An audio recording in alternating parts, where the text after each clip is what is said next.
قرار دیتا ہوں، کیونکہ الیکشن کمیشن کا کام اپنا ہے، سندھ گورنمنٹ کا کام، ہر ادارے کا کام اپنا اپنا ہے، اور کسی نے کوتاہی دکھائی اور کسی نے سستی برتی تو کسی نے جو ہے بالکل اپنے ہاتھ اٹھا لیے، جبکہ ذمہ داری سب کی تھی۔ یہ کہ فسادات ہوئے، یہ نہیں ہونے چاہیے تھے، یہ قطعاً نہیں ہونے چاہیے تھے، کیونکہ یہ ووٹ کسی کے باپ کی جاگیر نہیں ہے، عوام کے دلوں پہ راج وہی کرتے ہیں جو کہ عوامی نمائندے ہوتے ہیں۔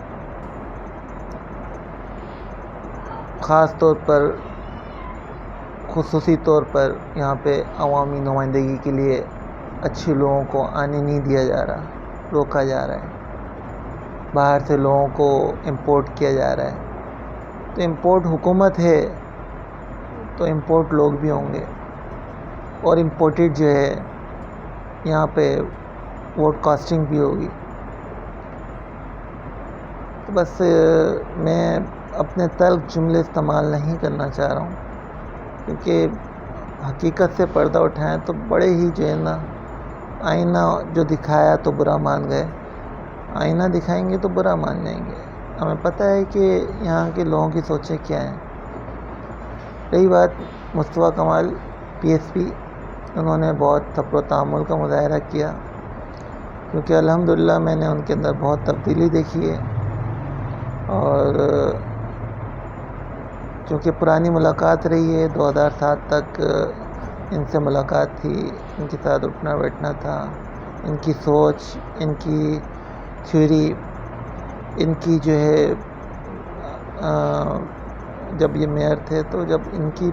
کراچی شہر کو انہوں نے اچھا ڈیولپ کیا تھا، تو قابل تعریف ہیں مصطفیٰ کمال صاحب، اور ساتھ میں نعمت اللہ خان صاحب، بہت اچھا کام کیا ان لوگوں نے۔ اور اس کے علاوہ کوئی بھی پلیٹ فارم ہو، چاہے وہ پہلے پلیٹ فارم MKM کا تھا، چاہے وہ اب PSP کا ہے، اور چاہے وہ مہاجر قومی موومنٹ کا ہے، کیونکہ 4-5 پارٹیاں پکچر پہ نظر آ رہی تھیں، چوتھی پارٹی آپ کی TLP تحریک لبیک پاکستان، سعد رضوی، اس وقت مانا کہ اچھے کاسٹ پہ کام ہو رہا ہے۔ خادم حسین رضوی رحمۃ اللہ تعالی علیہ ایک جید عالم بھی تھے، مفتی بھی تھے، شیخ الحدیث بھی تھے، ختم نبوت کے علم بردار، اللہ تعالیٰ ان کو ان کے درجات بلند کرے۔ ان کی تھیوری، ان کی سوچ، وہ ایک الگ سوچ تھی۔ وہ سیاست کو عبادت سمجھتے ہیں، اور سیاست میں آنے کا مطلب جو پارلیمنٹ ہاؤس میں، جو قومی اسمبلی میں 95 ABCD کو چھیڑا جا رہا تھا، یہ اسی وجہ کی بنیاد پر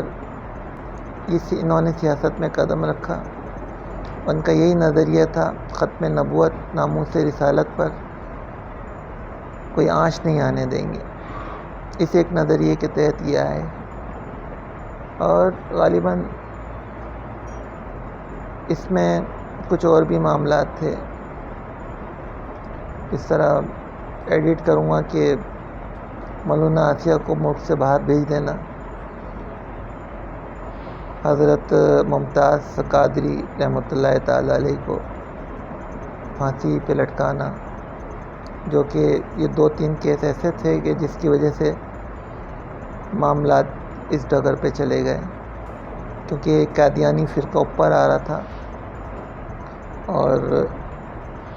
ہر روز کوئی نہ کوئی ایسے واقعات ہو رہے تھے جو ہمیں پتہ بھی نہیں چل رہے تھے، میڈیا کے وسائل بھی وہاں تک موجود نہیں تھے، تو جو اسلام کی ساکھ کو نقصان پہنچا رہے تھے، بلیک شپ، کالی بھیڑیے، اسلام کا لبادہ اوڑھ کر، مسلمان بن کر وہ اسلام کی ساکھ کو نقصان پہنچا رہے تھے اور اپنے مطلب کا دین مذہب منبر پہ بیٹھ کے اسپیچز وغیرہ وہ من گھڑت جو ہے نا حدیثیں گاڑنا یہ شروعات ہو چکی تھی، جس پر خادم حسین رضوی صاحب رحمۃ اللہ تعالیٰ علیہ اللہ تعالیٰ نے ان کو ایک نامینیٹ کر دیا تھا اس کام کے لیے، اور الحمدللہ بہت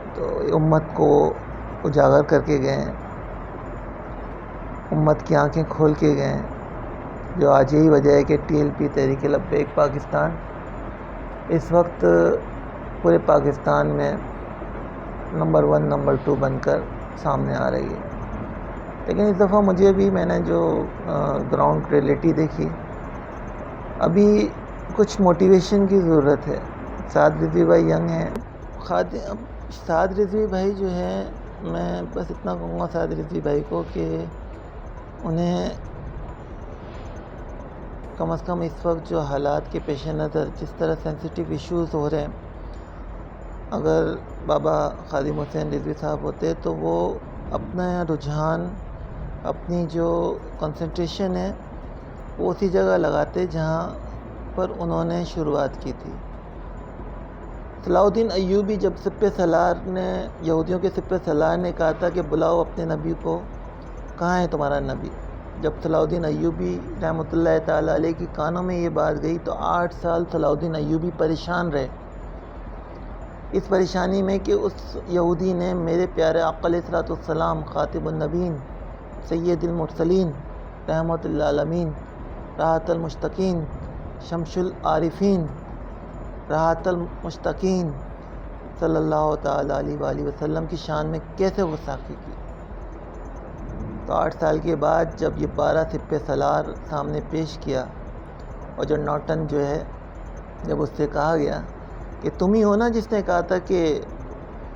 کہاں ہے تمہارا نبی، بلاؤ، نبی تو نہیں، نبی کا خادم غلام حاضر ہے، اور اسی وقت اس کی گردن سرتن سے جدا کر دیا۔ اب یہی انڈیا کی BJP کی یہ نکھل شرما، جس نے انٹرویوز میں نے دیکھے، ایسے انٹرویوز ہیں کہ جو سننے بھی نہیں جا رہے، سننے کے قابل بھی نہیں ہیں۔ ہالینڈ اور فرانس تو ایک سازش کے تحت، یورپ وہ خسانہ خاکوں پر ہی ہم مذمت کر رہے تھے، یہاں انڈیا بھی ہر باٹم لائن کراس کر چکا ہے۔ نکھل شرما کے لفظ، اس نے جس طریقے سے بے حرمتی کی پیارے آقا علیہ الصلوۃ والسلام کی، معراج شریف میں جانے کی، اس نے جو باتیں کی ہیں، ہمارے قرآن شریف کی بے حرمتی کی ہے، صحابہ کرام کی بے حرمتی کی ہے۔ BJP کو اس کا سخت ایکشن نہیں لینا چاہیے، بلکہ وہ عورت پنشمنٹ کے لائق ہے۔ اور مزید پاکستان میں جتنے بھی ایک فتنہ ایک آ چکا ہے، اور اس فتنے کو ختم کرنے کے لیے ان کا رجحان اس طرف ہونا چاہیے، نہ کہ ان کا رجحان کہیں اور ڈائیورٹ کیا جا رہا ہے۔ سعد رضوی بھائی کے ذہن کو ڈائیورٹ کر رہے ہیں، TLP تحریک لبیک پاکستان کے ذہن کو اس وقت ڈائیورٹ کر دیا ہے۔ الحمدللہ مفتی منیب الرحمان صاحب اور ہمارے سنی اتحاد کونسل کے ہیں، اور صاحبزادہ حامد رضا، ثاقب رضا ثاقب صاحب ہیں، صاحبزادہ ثاقب، اسی طرح ثروت اجاز قادری ہیں، اسی طرح حافظ سعید کے بیٹے ہیں، اور اسی طرح تقی عثمانی صاحب ہیں ہمارے، اور ڈاکٹر اسرار احمد صاحب کے صاحبزادے عاقب سعید صاحب ہیں۔ یہ ختم نبوت، ناموس رسالت پر جتنا یہ کام کر رہے ہیں، دن رات بیٹھ کے ریسرچ کر رہے ہیں، اور دنیا بھر میں یونیورسٹیاں، ہماری اسلامک یونیورسٹیوں میں کام ہو رہا ہے جتنا، تو ماشاءاللہ ایک اچھا نیٹ ورک چل رہا ہے۔ اور آپ کی اطلاع کے لیے کہ اس نیٹ ورک کو دیکھتے ہوئے جو تھرڈ ورلڈ آرڈر ہے نا، تھرڈ ورلڈ آرڈر ہے کیا؟ سب سے پہلے تھرڈ ورلڈ آرڈر کو سمجھنے کی ضرورت ہے۔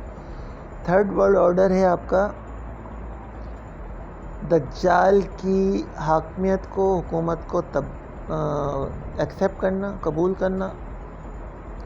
تمام دنیا کے قانون قوانین کو ختم کر کے صرف اور صرف دجال کی حاکمیت تسلیم کریں، اور تمام ممالک کے تمام ریلیجن وہ یہودی مذہب کو قبول کر لیں۔ یہ ہے تھرڈ ورلڈ آرڈر۔